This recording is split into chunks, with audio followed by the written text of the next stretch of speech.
Welcome to ప్రజాప్రతినిధి news. భద్రాచలంలో నిర్వహించిన బీఆర్ఎస్ ముఖ్య నాయకుల సమావేశంలో మాజీ మంత్రి పువ్వాడ అజయ్ కుమార్, ఎమ్మెల్సీలు తాతమాధు, తక్కలపల్లి రవీందర్ పార్టీ శ్రేణులకు పలు సూచనలు చేశారు.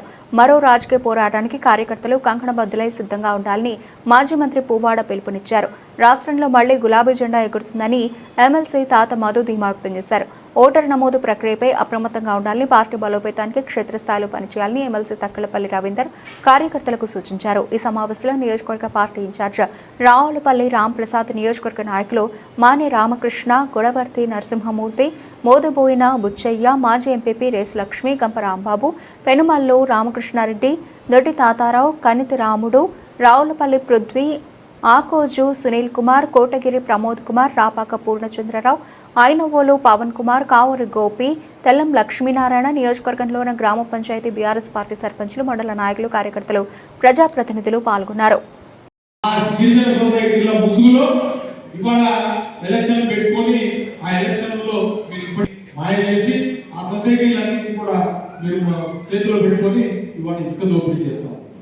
ఇవాళ ఈ విషయాలన్నీ కూడా ప్రజలకు చాలా తెలుసు. తేటతలమే 2.5 సంవత్సరాల్లో ఎవరు అసలు భద్రాచలంలో ఏ ఊరు అభివృద్ధి కాదు, కానీ గెలిచిన ఎమ్మెల్యేల అభివృద్ధి మాత్రం అందడానికి ఎక్కడికో వెళ్ళిపోయింది.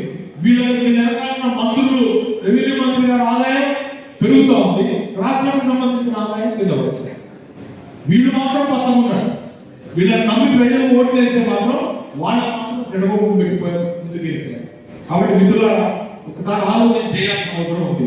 మనకి ప్రత్యేకించి భద్రాచలం కార్యకర్తలకి ఒక కసి ఏంటంటే, మా కష్టం, మా రెక్కల కష్టం మీద గెలిచిన ఎమ్మెల్యే మమ్మల్ని కాదని కేసీఆర్ మోసం చేసిపోయిందనే ఒక మరి బాధ, బరువు ఏదైతే ఉందో అది మీ యొక్క ఆవేదనలో అర్థమైంది. మీ మండల నాయకత్వం మీరు చెప్పిందంతా కూడా తప్పకుండా గమనించి ఈసారి అధిష్టానం తీసుకునే నిర్ణయం కరెక్ట్ ఉంటుంది.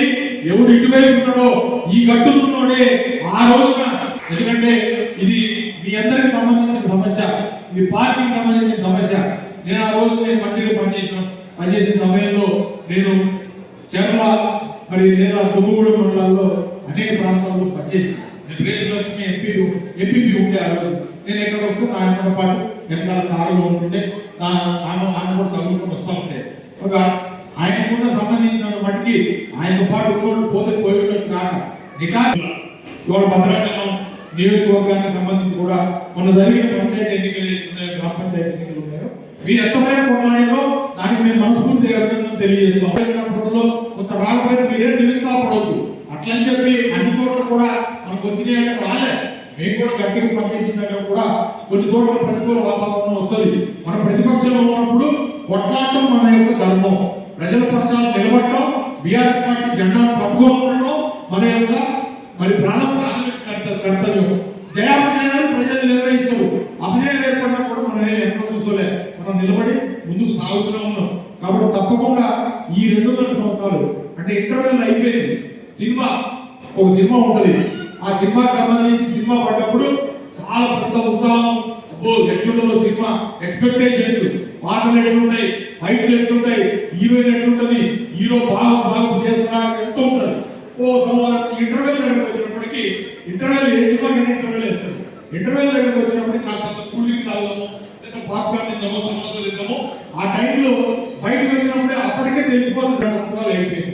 ఇంటర్వ్యూలు అయ్యేటప్పటికి మనం కాదు కాంగ్రెస్ చెప్పేది ఏంటంటే సినిమా అయిపోయింది కాబట్టి ఈ సినిమా ఎత్తిపోయింది అని వాళ్ళే చెప్తున్నారు. కాంగ్రెస్ కూడా చెప్తున్నారు మా పని అయిపోయింది, ఇక ఇంటర్వ్యూల తర్వాత ఈ సినిమా భవిష్యత్తు లేదు కాబట్టి ఉన్నందులో ఎంత ఉంటే అంత చక్క పెట్టుకోవాలా, సర్దుకోవాలా, ఇంటికి పోవాలని ఆలోచనతో ఉన్నారు.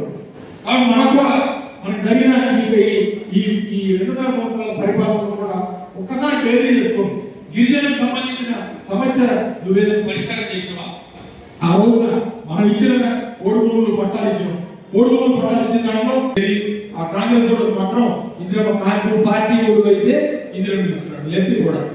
ఇక్కడ గిరిజనులకు సంబంధించిన గిరిజన ప్రజానీకానికి ఆ రోజు చెప్పింది ఏంటి, ప్రతి గిరిజనుడికి అన్ని చోట్ల 5 లక్షలు ఇస్తే మేము గిరిజన ప్రాంతాల్లో ఇందిరా ఇంటి కోసం 6 లక్షలు ఇస్తామని చెప్పారు.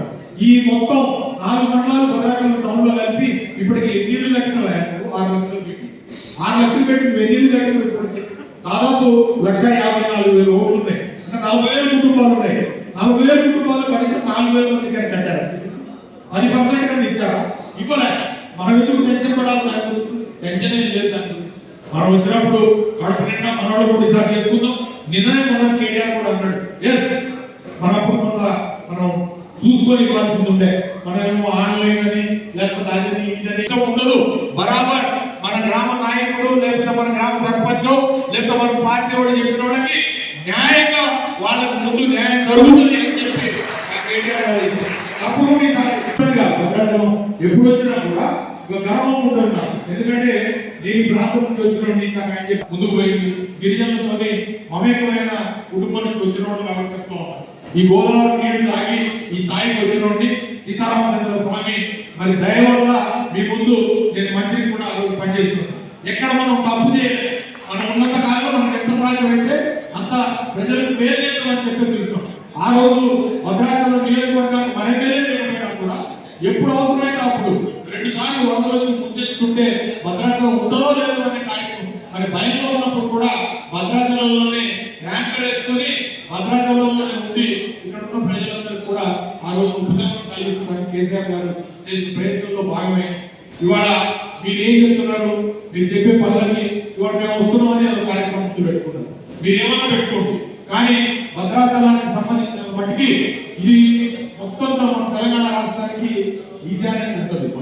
ఇక్కడ మన ఈశాన్యం గుండా మన భద్రాచలం ముందు గోదావరి పారుతా ఉంటుంది. గోదావరికి సంబంధించిన ప్రధానమైన అంశం కూడా మీ దృష్టికి తీసుకొస్తాము. గతంలో కూడా దీని మీద అనేక సార్లు మాట్లాడి ఇప్పుడు కూడా మాట్లాడుతున్నాం. రేపు పోలవరం నిర్మాణం అయ్యి వాళ్ళు 50 లక్షల క్యూసెక్ల నీటికి సంబంధించి డిజైన్ అయిపోయి దాని ప్రకారం మట్టికి ముప్పు సమస్య ఉంటుంది. ఆ ముప్పు సమస్య గురించి ముఖ్యమంత్రి గారు ఏం మాట్లాడతలేడు. అక్కడ వాళ్ళతోని కేంద్ర ప్రభుత్వం ఏం మాట్లాడతలేడు. మేము ఉన్నప్పుడు కూడా బీఆర్ఎస్ పార్టీ తరఫున ప్రత్యేకంగా ధన్యవాదాలు తెలియజేస్తాము. భద్రాచలానికి ఒక ప్రత్యేకత ఉంది. ఇది ఒక ఉద్యమాల గడ్డ. అనేక మంది త్యాగజీవులు ఈ గడ్డ మీద నుంచి వచ్చినటువంటి చరిత్ర ఉన్నటువంటి గడ్డ భద్రాచలం.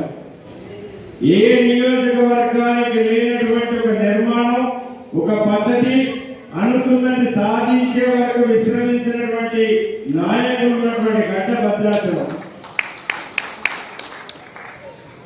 ఈ రోజు వేదికలు రవీంద్రరావు గారు కావచ్చు, నేను కూడా ముగ్గురు వామపక్ష నేపథ్యం నుంచి వచ్చినటువంటి వాళ్ళమే. అజయ్ కుమార్ గారు సిపిఐ పార్టీ నేపథ్యం నుంచి వచ్చారు. రవీంద్రరావు గారు నక్సలైట్ పార్టీ నేపథ్యం నుంచి వచ్చారు. నేను సిపిఎం నేపథ్యం నుంచి వచ్చాను. సో కాబట్టి మేము పనిలో ఎక్కడ తడిచే వాళ్ళం కాదు, పని ఉంటే భయపడే వాళ్ళం కాదు, పని ఉంటే ఉత్సాహంగా పనిచేసేటువంటి వాళ్ళం ముగ్గురు. అందుకోసం మీరెవ్వరు కూడా చాలా మంది అనుకున్నారు, ఇక్కడ గెలిచిన ఎమ్మెల్యే అయిపోయాడు, భద్రాచలంగా బీఆర్ఎస్ పని అయిపోయింది, ఇక్కడ ఎవరు లేడు అనేటువంటి ఒక వాతావరణాన్ని క్రియేట్ చేసే ప్రయత్నం చేశారు. కానీ వెళ్ళిపోయిన ఎమ్మెల్యేని గెలిపించింది, వీరులాగా పులులాగా కొట్లాడి గెలిపించింది మీరు. మా అక్కలందరూ కూడా ఒక సమ్మక్క సారక్కలాగా ఫైట్ చేశారు. అదే కేసీఆర్ గారు ఇంత డెవలప్మెంట్ చేస్తా ఉంటే మా ప్రాంతం కూడా డెవలప్ అయింది, ನೀವು ఓటేసి మా ఎమ్మెల్యేని గెలిపిస్తే భద్రాచలాన్ని డెవలప్ చేసుకోవచ్చు అని ఒక మంచి ఆలోచనతో ఓటేశారు. పార్టీలకు అతీతంగా ఓటేశారు. అందరూ కూడా భద్రాచలంలో గులాబీ జెండా గెలిస్తేనే భద్రాచలం అభివృద్ధి జరుగుతుందని ఓటేశారు.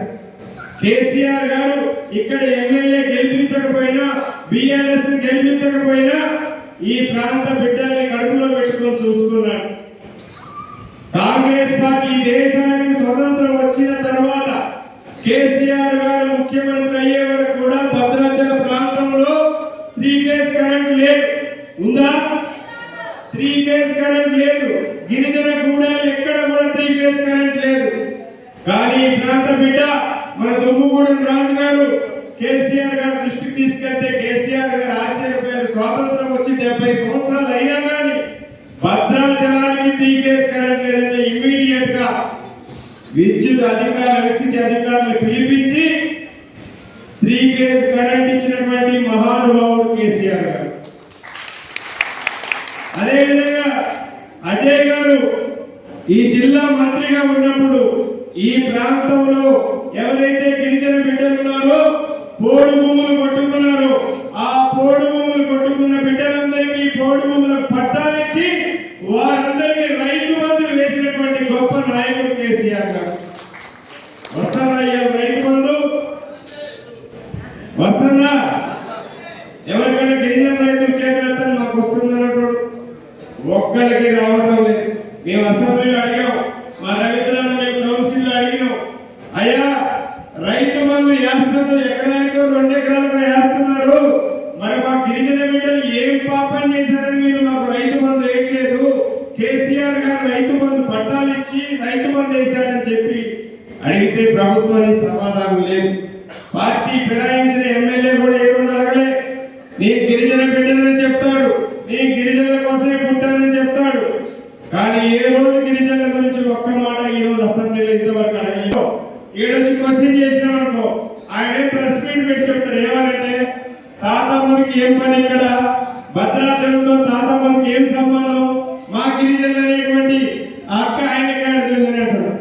మరి నేను వెంకట్రావు గారిని అడుగుతా ఉన్నా, అయ్యా నిజంగా నువ్వు అదే క్వశ్చన్ 2023 ఆగస్టు ముందు అడిగుంటే మరి నువ్వు ఇవాళ ఎక్కడ ఉండేవాడు అని నేను అడుగుతా ఉన్నా. అవునా కదా?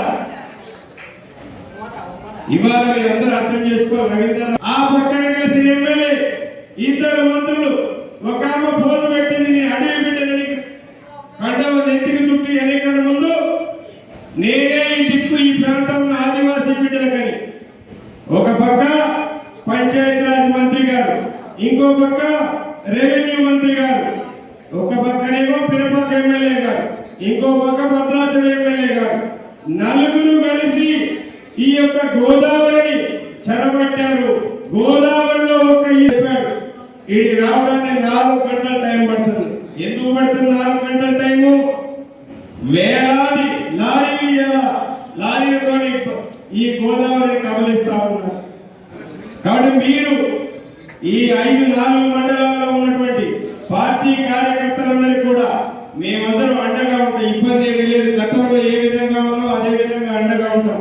అజయ్ కుమార్ గారు, రవీంద్రరావు గారు, నేను, ఇతర జిల్లా నాయకత్వం, మన కాంతారావు గారు అందరం కూడా మీకు ఎవరు ఇబ్బంది పడాల్సిన అవసరం లేదు.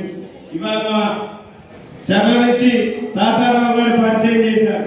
చాలా మంది సర్పంచులు ఎట్లయ్యారు? అధికారం ఉండయ్యారా? ప్రజల అభిమానంతోనయ్యారు.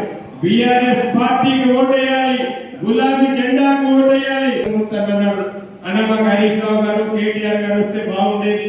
మీ గారు మేమందరం మాట్లాడుకొని ఖచ్చితంగా మీ భద్రాచలానికి కేటీఆర్ గారిని తీసుకొస్తాం, హరీష్ రావు గారిని తీసుకొస్తాం, మీ దగ్గర మీటింగ్ పెడతాం. ఇబ్బంది పడాల్సిన అవసరం లేదు. మన పార్టీకి ఎవరైతే ద్రోహం చేశారో ఈ పార్టీ ప్రజల యొక్క, పార్టీ కార్యకర్తల యొక్క రెక్కల కష్టంతో ఎమ్మెల్యేగా గెలిచి